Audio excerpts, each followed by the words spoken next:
ആദ്യമേ വന്ന ഉടനെ ചെറിയ ചെറിയ ഏജൻസികളെ ബന്ധപ്പെടുക. ഏജൻസികളെ ബന്ധപ്പെട്ട് നിങ്ങളുടെ റെസ്യൂമുകൾ കൊടുക്കുക. നിങ്ങൾ അവിടെ രജിസ്റ്റർ ചെയ്യുക.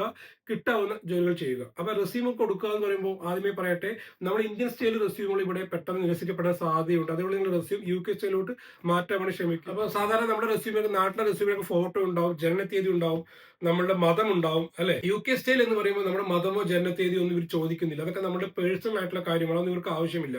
ഫോട്ടോയും ആവശ്യമില്ല. അതേപോലെ അത് UK സ്റ്റൈലിലോട്ട് മാറ്റുക. അതേപോലെ ഒരുപാട് ഒട്ടേറെ സോഫ്റ്റ്വെയറുകളും കാര്യങ്ങളൊക്കെ നമ്മൾ ഗൂഗിളിലൊക്കെ സെർച്ച് ചെയ്താൽ UK സ്റ്റൈലിലോട്ട് മാറ്റാൻ പറ്റിയ ഓപ്ഷൻസ് കിട്ടും. അല്ലെങ്കിൽ ജെമിനി പോലെയുള്ള ChatGPT പോലെയുള്ള ആപ്ലിക്കേഷനുകൾ ട്രൈ ചെയ്താൽ നമ്മളുടെ റെസ്യൂം കൊടുത്തിട്ട് അത് UK സ്റ്റൈലിലോട്ട് മാറ്റാൻ പോലെ അവർ ഹെൽപ്പ് ചെയ്യുന്നതായിരിക്കും. അതേപോലെ തന്നെ ലിങ്ക്ഡിൻ പോലെയുള്ള പ്രൊഫഷണൽ സൈറ്റുകളിലൊക്കെ നിങ്ങൾ അപ്ഡേറ്റ് ആവുക. UK ജോലി തരാൻ ഏറ്റവും മികച്ച സൈറ്റുകൾ കുറച്ച് ഞാൻ പെട്ടെന്ന് പറഞ്ഞു പോവാം. ഇൻഡീഡിൽ നിങ്ങൾ അപ്ഡേറ്റ് ചെയ്യുക. അതേപോലെ തന്നെ ലിങ്ക്ഡിനെ കുറിച്ച് നേരത്തെ പറഞ്ഞു കഴിഞ്ഞു. ലിങ്ക്ഡിൻ നിങ്ങൾ അപ്ഡേറ്റ് ആകുക. ഗ്ലാസ് ഡോർ ഉണ്ട്. ഗ്ലാസ് ഡോർ നിങ്ങൾ എല്ലാ കമ്പനികളെ കുറിച്ചും അവരുടെ ശമ്പള രീതിയെ കുറിച്ചൊക്കെ വ്യക്തമായിട്ട് അറിയാൻ പറ്റിയൊരു സൈറ്റാണ്. ആരോഗ്യ മേഖലയിൽ താല്പര്യമുള്ള ആൾക്കാർ NHS ജോബ്സ്, അതേപോലെ ട്രാക്സ്, ഈ ആപ്പുകളിലൊക്കെ ഈ സൈറ്റുകളിലൊക്കെ നിങ്ങൾ അപ്ഡേറ്റ് ചെയ്യും.